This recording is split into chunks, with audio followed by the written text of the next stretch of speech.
Joshua Smith here, and welcome to the GSD Mode podcast. Now get shit done and smash that subscribe button now.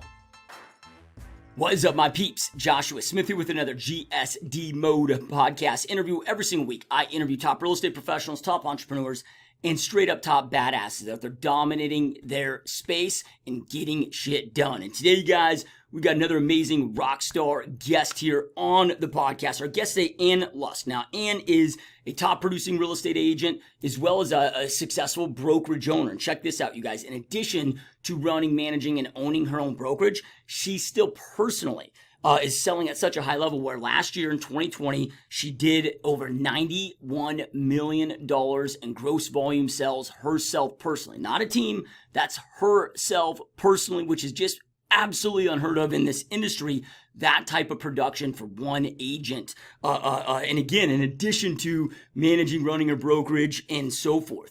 And she's been in the business for a long time, man. She's been in the business for 25 plus years now, and really breaks down like how she got started. As well as what I love about interviewing people like guests like Ann that have been in this business for, decades, right? She's almost been in this business for 3 decades, is they've seen so many changes, right? If you look at Ann's career, you've got .com bubble, you got 9/11, you got the Great Recession, now we got, COVID-19, plus the introduction of all this technology that we've seen over the years, and being able to break down, well, how did she shift? How did she adapt? How did she continue to grow, expand, stay relevant, and not just survive in the game, but continue to thrive and continue to grow her business and continue to be a high-performing, high-producing agent at a massive scale. When we also go deep into, again, she goes really deep into how she's done it all, her main focus, the most important things, how to go out there and create and deliver exceptional service to your clients, that go above and beyond and build a business where the vast majority, if not all of your business is through repeat referral business. She goes very deep into all of those things. But we also go deep into her mind, man, and identifying, how do you keep that passion and that drive and that hunger alive, especially after 25 plus years. And you guys are going to see from, this interview, man, that her energy, her passion is on fire. You can see it through the video. You can hear it through the microphone.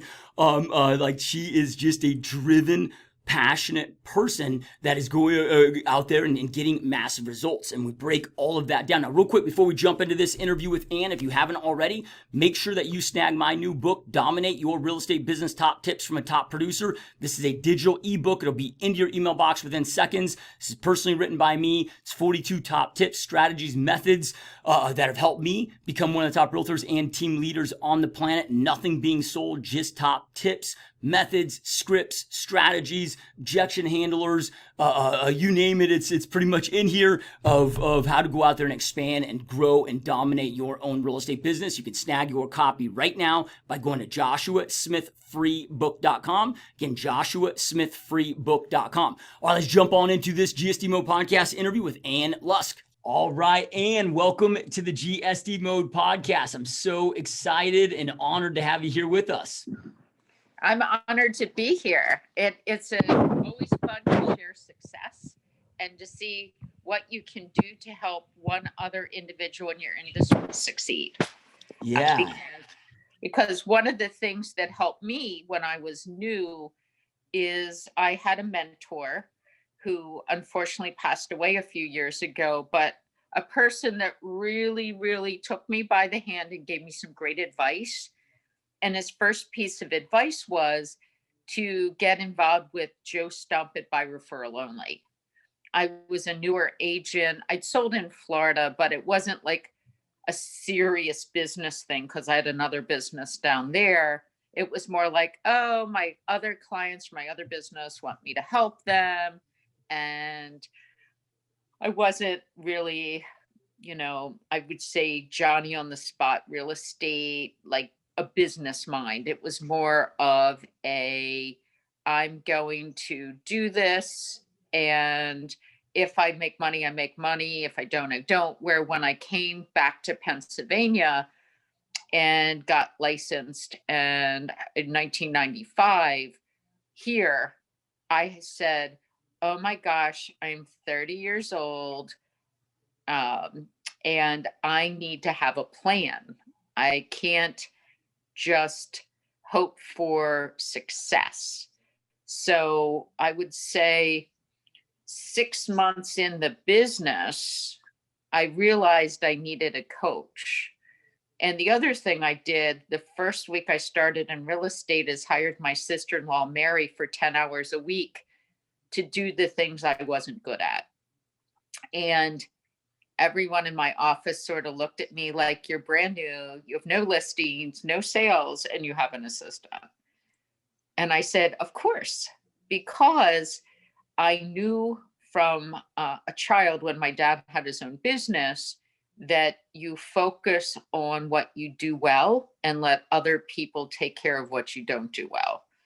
And Mary was excellent with transcribing my sphere of influence onto 3x5 index cards. I know that some people on here probably don't know what they are, but I had the little case, the index cards, and again, built my sphere of influence with mailing addresses and phone numbers.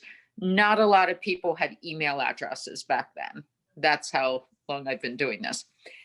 So I knew from listening to, Joe Stump, you have to list to last.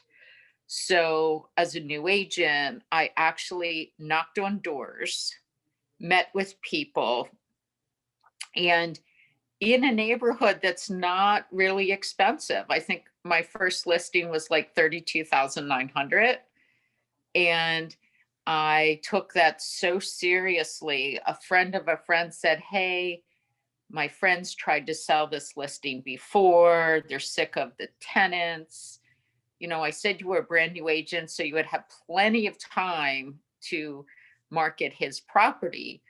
And what's amazing about that is I did sell it, and I ended up selling so many on the street because I took the time, knocked on the doors, got to know the neighbors, and gave these little pot holders out that my broker that I started with here, M&K Grable, made and said, go knock on doors and make friends and give a gift.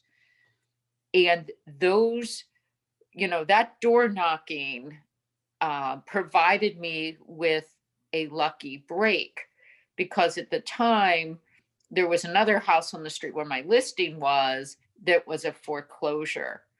And some of the ladies I gave the potholder to, of course, they were at home, saw this man that didn't look local, that had like a little Pittsburgh dealership around his car, and basically said, "What are you doing here?"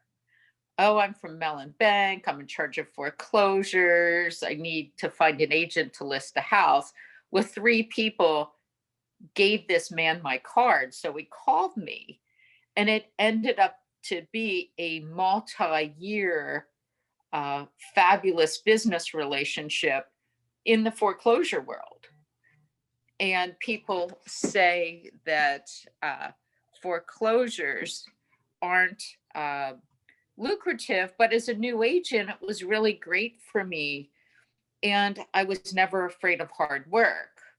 Even if the clean out crew couldn't get there in time, I would put on my gloves, my boots, and bring my trash bags and my broom, because I realized selling homes is like a beauty contest. The prettiest girl wins.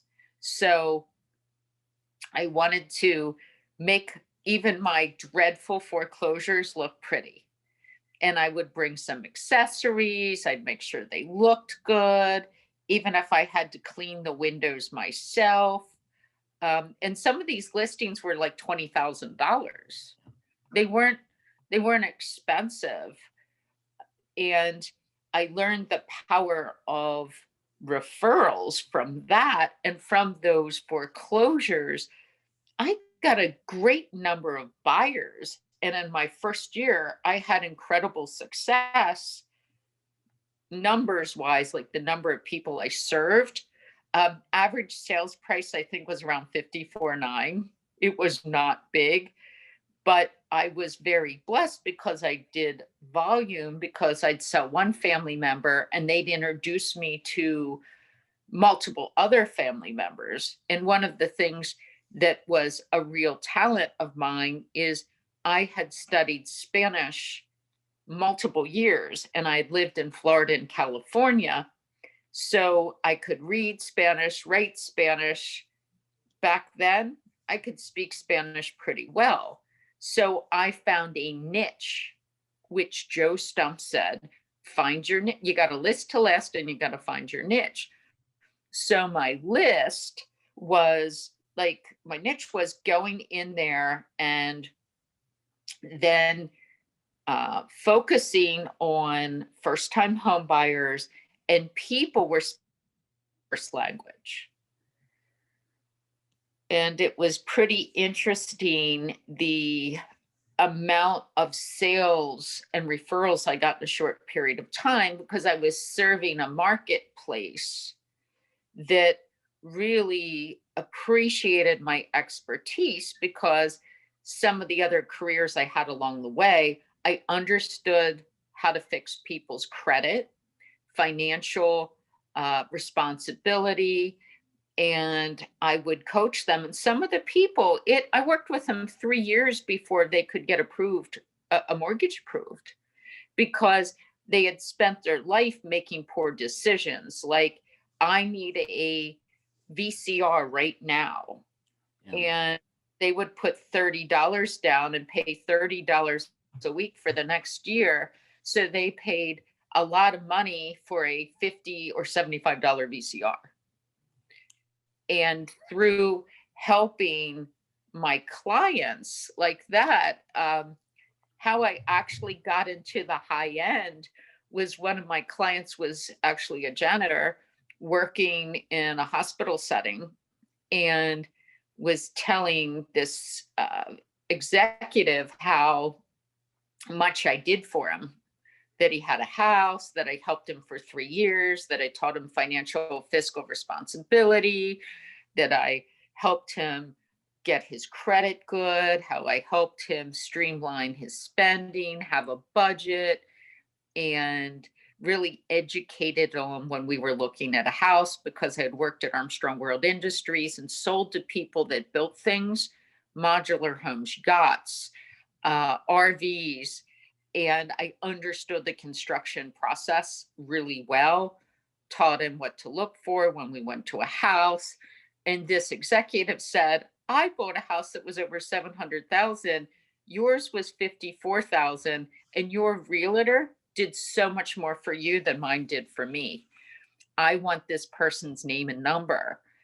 And that's how I branched from having one of the lowest average sales prices in my area to probably having the highest average sales price in my area. Again, service and wanting to do good for others helps you do well.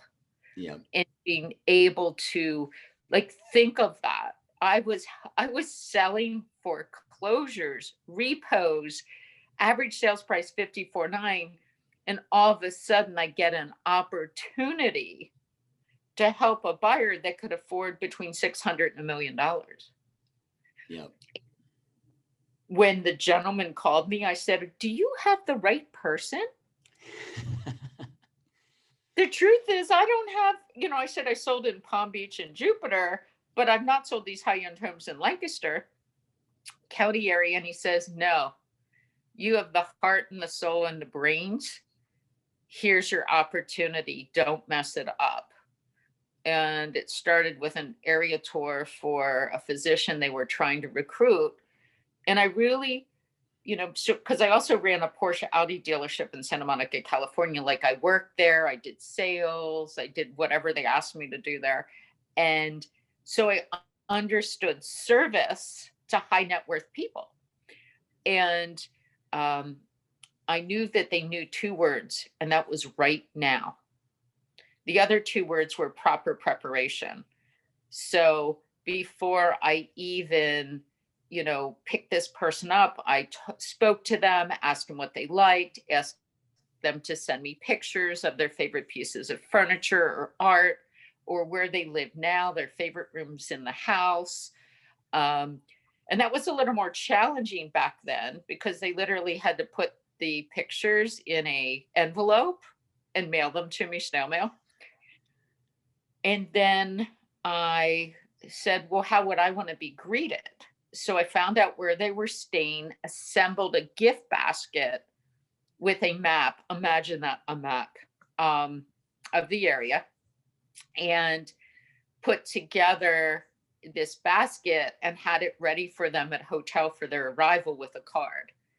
Along with that, I had a bound itinerary of what we were going to do and when I was picking them up, what was our first house we were going to see, printed out the information, because again, our printers weren't as pretty as they are today, and printed out all the information, put it together in a binder, and in between homes also took them to highlights in my area. Like, this is the center of Lancaster. This is the oldest girls' school in America here in Lidditz from 1746. Here's the first pretzel bakery in America. Here's the second oldest synagogue in America. Here's Hans Her house. And just sort of went through some nice, some things, Long's Park, and basically wanted to go and make sure that they saw I valued their time and sold them on the community, but also completely focused on them. Like, even though I had a really weak looking cell phone then, I assure you, it was off.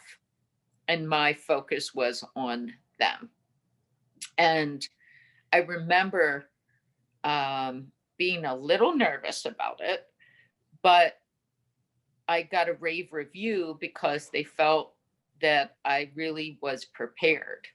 Not only did I have the listing we were seeing, the information, the seller's disclosure, the plot plan, behind that, I printed out the listings that had sold in the last year in their neighborhood, so they could see as far as value. The other thing I did is I previewed every house before I ever picked them up and told them, and said, so when I went in, I said, oh my gosh, you'll love the master bathroom on the second floor because it looks like they just renovated the vanity and the sinks, and I really like the new shower door they put on, and was able to point out the features of the house when I had the clients with me. And again, this was not my area of expertise at that moment, but I took the opportunity and ran with it.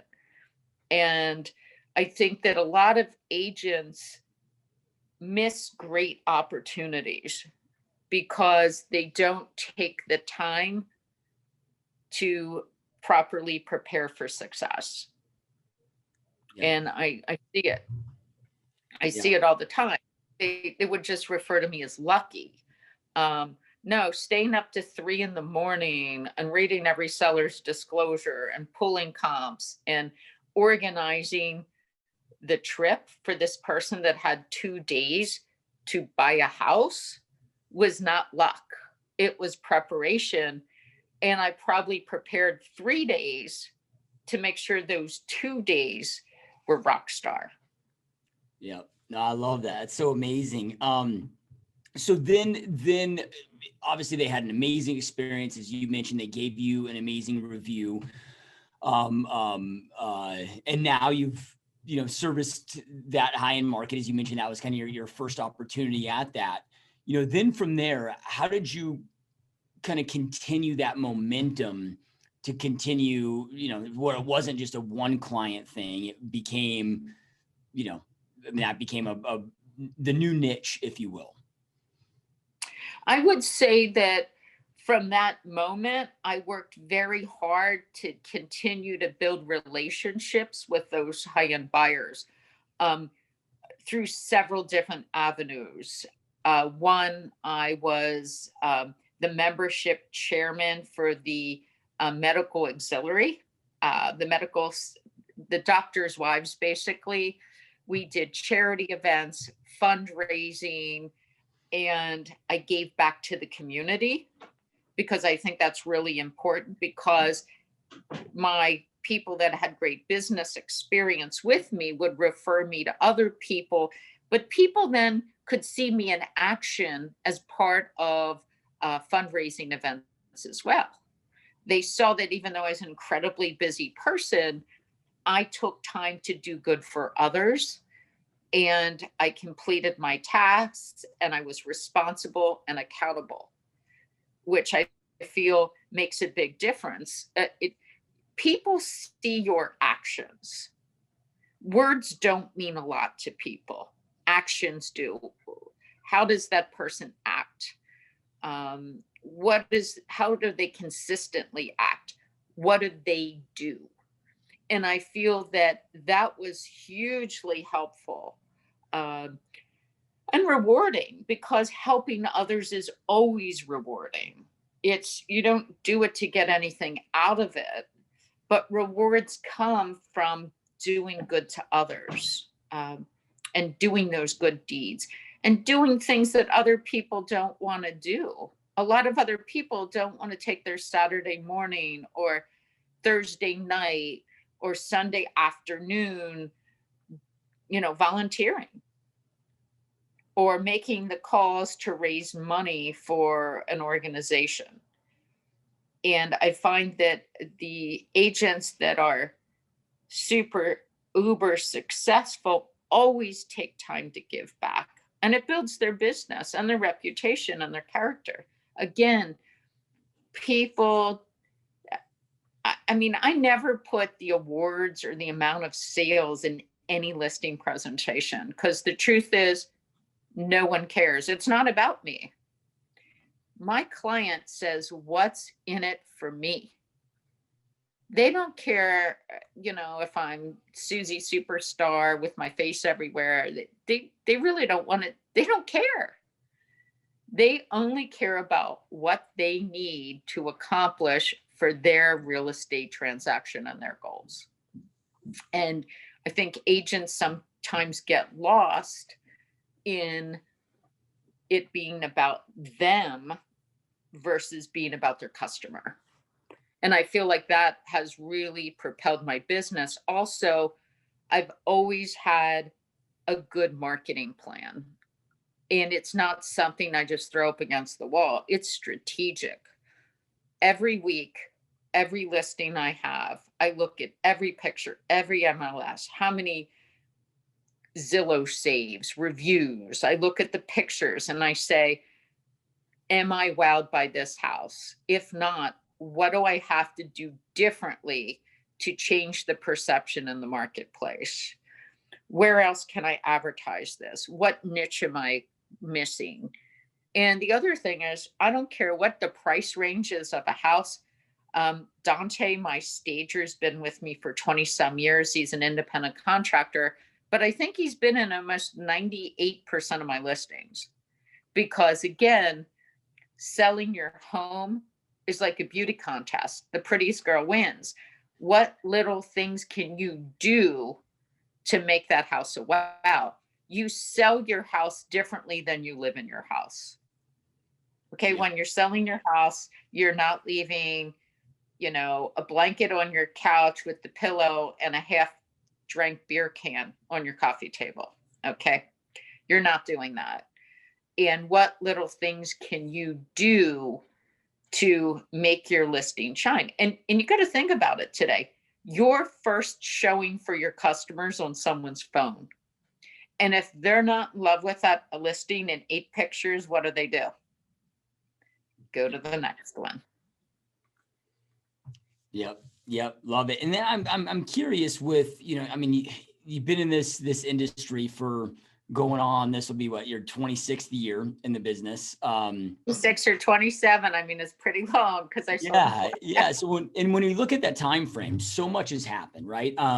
If we look at okay, well, you have the dot-com bubble, you have 9/11, you have the Great Recession of 2008 through 2012. Now we have COVID-19. But in addition to that, also the way people do business. As you mentioned early in your career, people didn't have emails. Like I remember that time where it was like dial up and it would take 5 minutes, 10 minutes just to get your computer pager. launched. And yeah, so And a from the internet payphone. to all this technology, there's been so many shifts and disruptions and things that you've had to adapt and shift to, not to just survive in the real estate game, but also to continue to thrive. And when you look at this, and we just had, because your market was massively hit with COVID-19, meaning like here in Arizona where I'm at with my real estate team, we were classified as essential.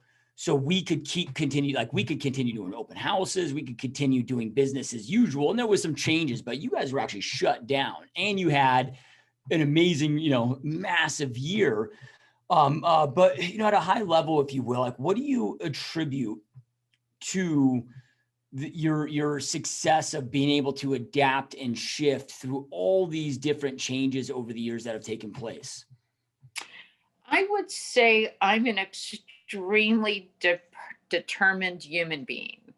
Um, and I would say I don't get too riled up because I always view, and I tell my clients this, because think of the people we deal with going through death, divorce, um, health issues, losing a job. Life is a big circle, okay? 12 o'clock, you are rocking and rolling along and on a high. 3 o'clock, it's good, but not so great. 6 o'clock sucks. You are like in your darkest and worst hour. 9 o'clock, it's getting better.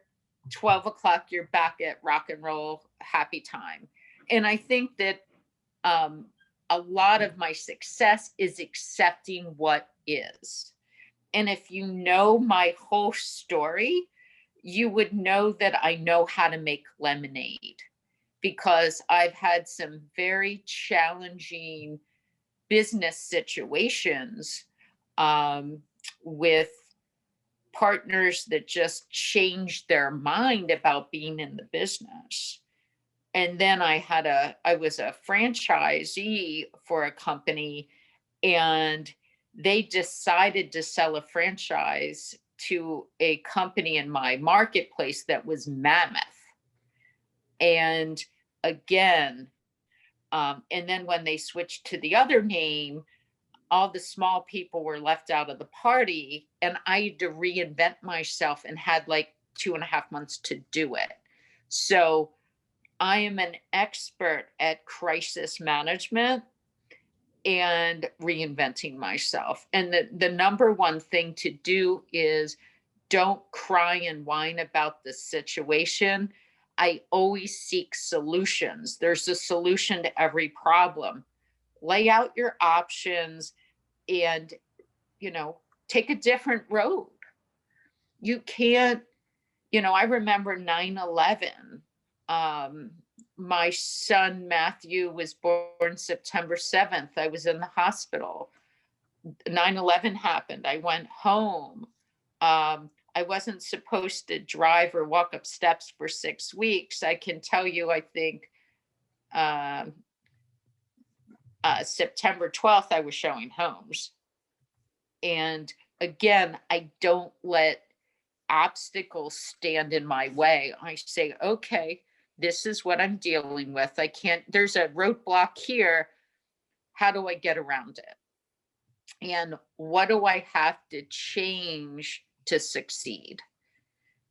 I think where people get in trouble, and I've seen this, is they try to do the same thing and expect a different result. And things happen and they're just still banging their head into the wall instead of saying, okay, that's not going to work. How do we change? What do I need to learn? How do I educate myself?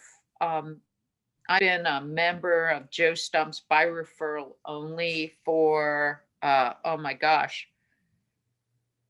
I think since 95. I mean, a long time.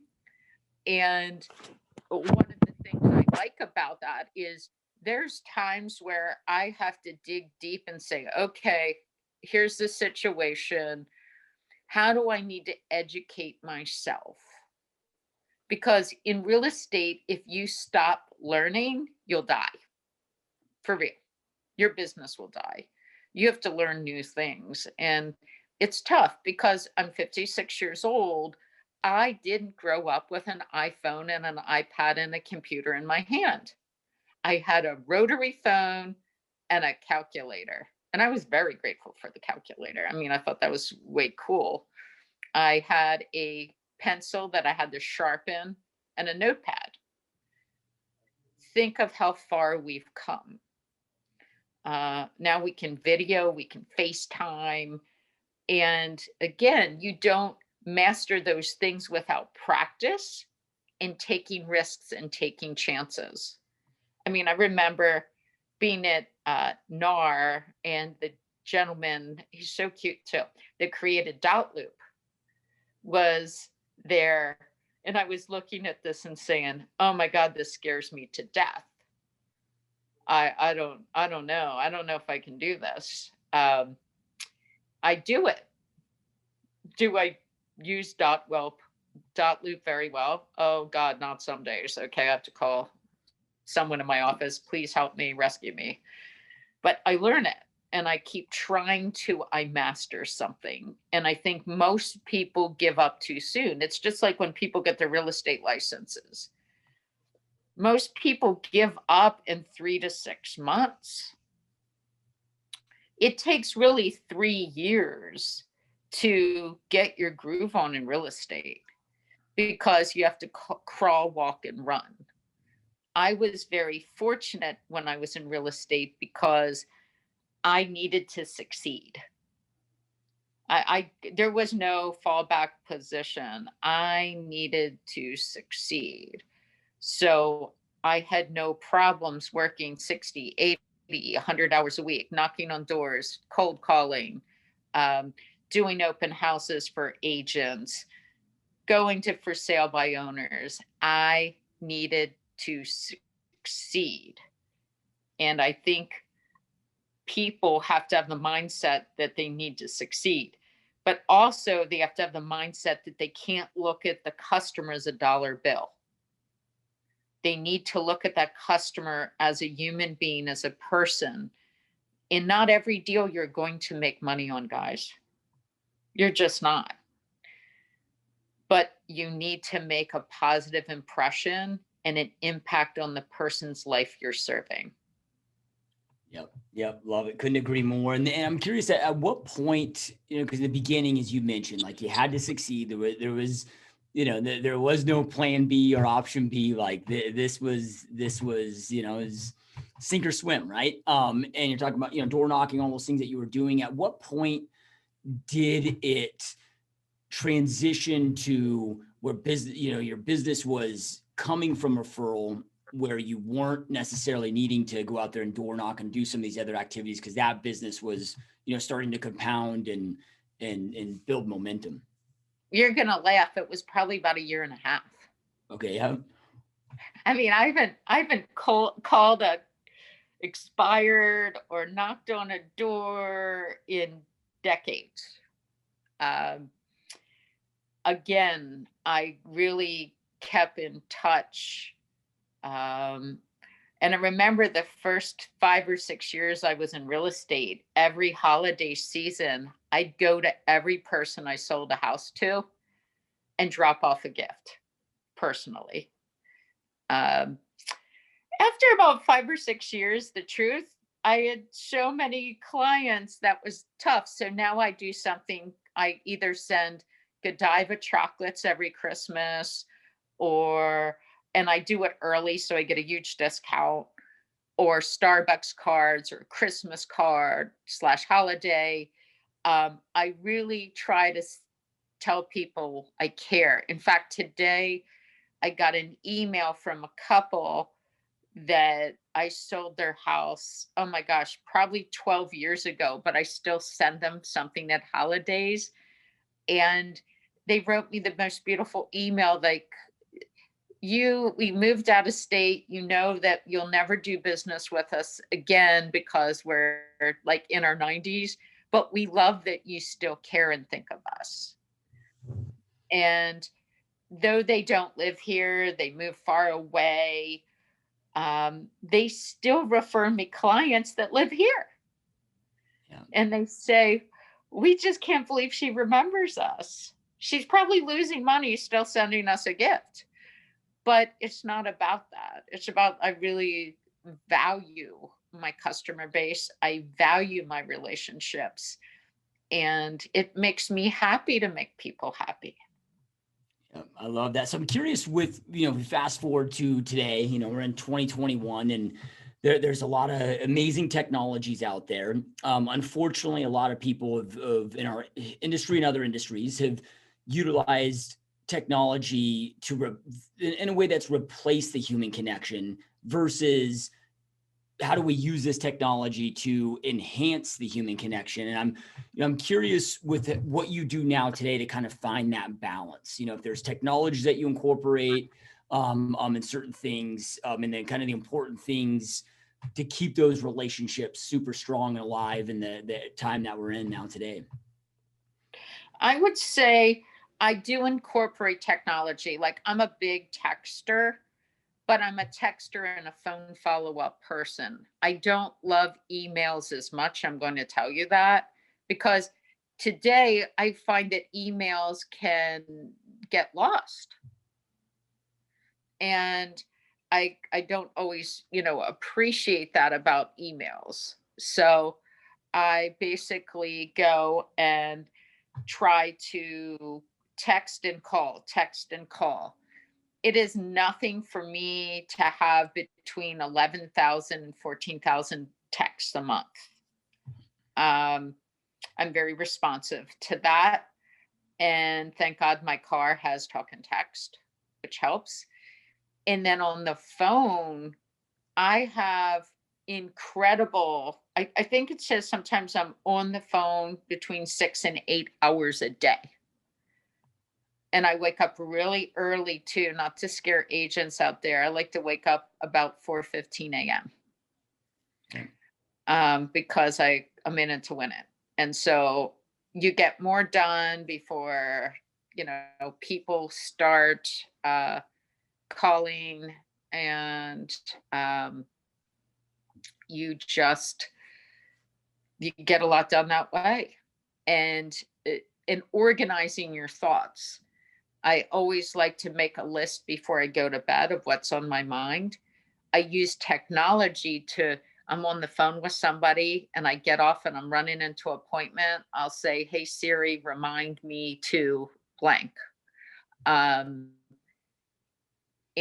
I feel like I incorporate the technology with human interaction. Yep. Love it. So then as far as, the business by referral and what you've built here on such a massive scale, with your text and with your calls, we know the statistics out there that NAR delivers, which I believe is something like 88% of buyers and sellers said that they love the realtor. Realtor did a great job, would utilize them again. Only 11% ever do a repeat transaction with them. And that's just the repeat, not counting the referral business.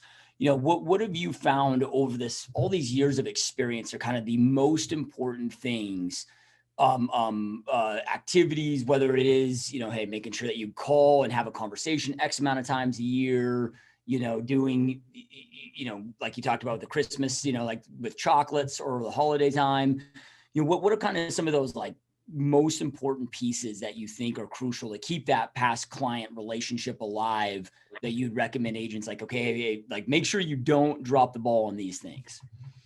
Absolutely. Number one is you have to at least have touch points throughout the year using technology with e-cards. Merry Christmas or Happy Holidays or, turn your clock back. Happy Labor Day. Happy Memorial Day. First day of spring. I mean, even though it sounds corny, I think it's good to have those touch points. Two, I used a product called Bomb Bomb to do a video. Hi, thank you so much. Happy holidays. I miss you. And I always appreciate your referrals and hope everyone's doing well. I send that around because that's using technology. Also, I pick up the phone when I hear or read something like Facebook. Um, One of my clients put on there they had COVID. I called them up. Is there anything I can do for you? Can I drop off soup? Can I walk your dog? Can I, what can I do? My clients also, you'll laugh. I might have sold them a home 2 years ago and they're in Florida and they're like, oh my gosh, Ann, we forgot to forward our mail. Can you go and like empty my mailbox for me? Absolutely. It's not out of my way. I'd be delighted to do it. I would say I want to be the person that helps them, even when it's not for just my benefit. Again, it's about them.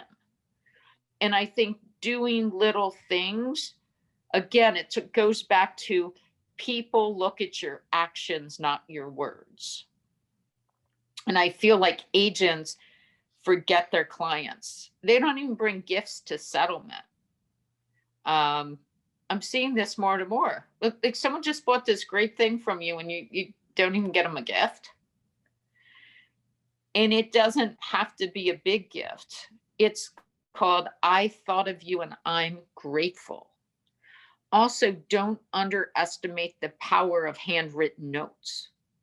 Joe stumps on this, personal acknowledgement notes. I have used that technique for decades. I see their son or daughter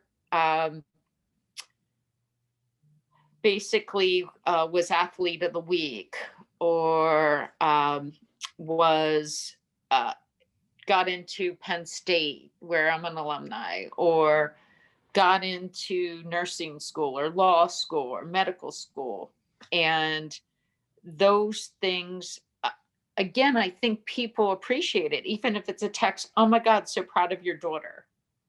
Great job. I can't believe she's going to college. I feel old.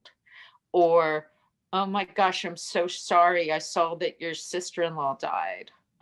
Is there anything I can do? I feel like it's important to acknowledge people's good points and bad points in their lives. How can I help you?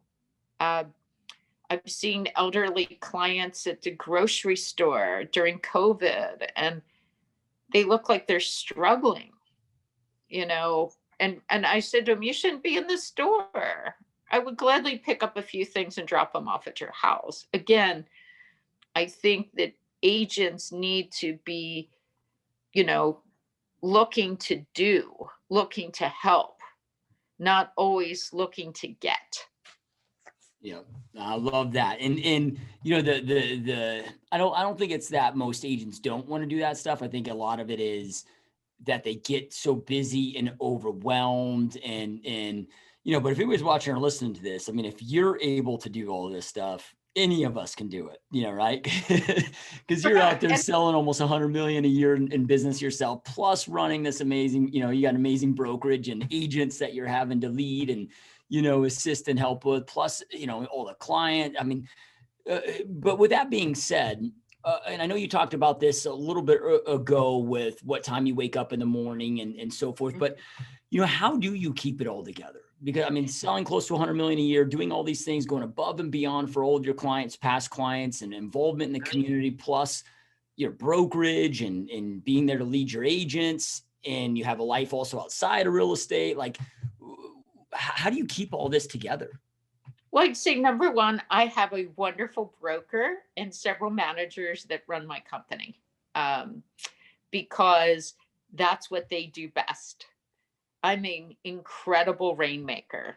The agents benefit from my lead generating ability and time management, always having a plan. And even when I'm going out showing homes, I create a route that makes sense. I time it out. I know my craft. And how long is it going to take? What is, what do I need to do to be successful? And also, it goes back to, again, Joe Stump by referral only. I remember he gave us these big calendars, 7 days a week time management. This is going to shock you. I also work out between 2 and 3 hours a day. Again, that's a shocker, isn't it? And, you know, some days, Saturday, I think I showed 18 homes. Again, lining it up, managing your time, managing your route, and putting things. This morning, I had a board meeting with Linden Hall School for Girls from 8:30 till 10 o'clock. It was Zoom. I could listen to it on my car while I was driving to show my $1 million listing that the people had COVID. Again, multitasking, being involved, planning your day, and working your plan. I think agents waste a lot of time on nonsense. Yeah. Know what you do best, know what you want to do best. Also, the power of saying no. I was brought an opportunity 2 weeks ago from a referral, and I said, I don't do that best, but let me refer you to the person that understands liquor licenses inside out, upside down, has a client list for this restaurant. Yes, I've sold bars and restaurants. That is not what I do best. Yeah. I would have rather referred it away and have that client be served. And, I could ask the agent for a referral fee. Same with, I just referred a beautiful piece of industrial land that'll sell very quickly. That's not what I do best, but I know who does it best, called them up, asked them if they'd pay a referral fee, and they said, absolutely. Yeah. Yeah. Powerful stuff. So, I'm also curious with, a lot of people struggle, especially in this last year. And I shouldn't even say that, but I had more people reaching out that were struggling, from a mindset perspective, with the shutdowns and all the crazy media coverage. And, I mean, how do you keep this, like, not just protected, but I mean, you have so much energy and so much passion and so much drive, and even after, your 5+ year career, and you still continue to have that drive. How do you keep that drive alive? Because so many people do struggle with burnout and other things, and I think we all would love to maintain that level of just drive and passion that you have. Like, what's been the key for you to keep that fire lit, if you will? I would say setting goals in writing, and also letting go of the negativity of the losses. Focus on the victories. If you're in real estate, you're going to have losses, okay? You're going to have that customer that you did everything for, and it just didn't work out, and they walk into an open house the day your contract ends and buy from an agent and never spend 5 minutes with them. You're going to have the listing that you worked your butt off, staged it, cleaned it, made it rock star, and it ended, and they went to their brother's cousin's nephew that's brand new, and it sold in a day, and they did nothing. You cannot hold on to that. You have to let it go. If you can let go the bad, good will always replace it. And I think that agents get burnt out, or they get a stream of. I mean, there was one time, I think it was last January, I had 6 deals fall apart in 2 days. That's really disheartening. And everyone says you're acting like it didn't even happen. I said, because there's nothing I can do to change that. One guy died. The one guy lost his job. The other person ran off with his secretary and just told his wife after they put a house on her. I mean, you can't make this up. So you have to let it go. And you have to be, you can't dwell on your defeats. You have to seek your next victory, number one. Number two, you have to always keep filling your mind, your heart, and soul with new things, educating yourself, and look for new ways to enjoy your career. What do you enjoy selling? Where do you enjoy working? What's your favorite neighborhood? Focus on what you like, not what you don't like. And I think that keeps the fire and the passion alive. And when you're having a bad day, reconnect with that client that wrote you the beautiful thank you note, even if it was 3 years ago. Give them a call and say, hi, this is him. You were on my mind. And I wanted to tell you, Donna, how much I appreciated that beautiful thank you note you wrote me through. It still warms my heart and soul. How are you doing today? Those are the things that you can do to recharge your batteries. And think about what you think about, you bring about. When you focus on your victories, you get a really warm and happy feeling, don't you? Don't focus on the listing you lost or the buyer that you helped for 2 years that bought from someone else they met for 3 minutes.